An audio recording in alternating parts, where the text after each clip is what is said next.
Comme à son habitude, le Beatles Day a proposé toute la journée du samedi des expos, des concerts, des invités, tous tournant évidemment autour des 4 de Liverpool.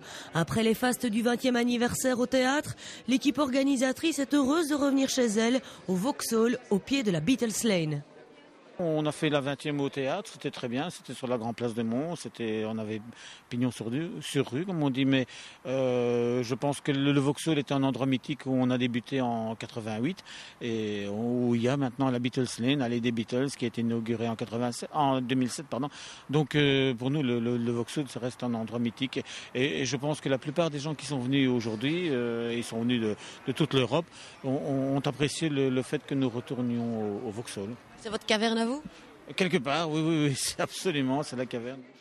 Tous les groupes qui passent sur scène reprennent donc les Beatles, à l'exception cette fois de Bert Cornelis, un Anversois joueur de sitar. En fait, le sitar, donc l'instrument que je joue, a été découvert un peu par l'Occident grâce aux Beatles, parce que c'est eux qui ont eu le contact avec un maître indien qui ont été en Inde, et George Harrison qui a commencé à jouer un peu aussi. Il a utilisé dans plusieurs morceaux. Donc c'est pour ça que l'organisateur a pensé à inclure une partie sitar dans le programme.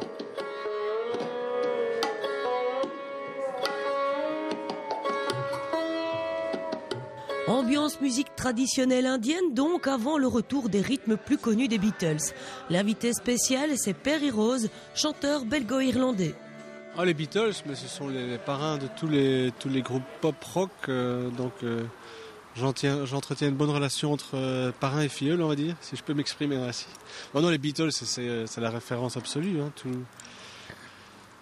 presque tous les groupes, quoique j'aime bien les Rolling Stones aussi, mais les Beatles c'est quand même pas mal. Et puis j'étais tout petit quand je les ai entendus, je peux dire qu'ils m'ont inspiré de certaines choses. Oui.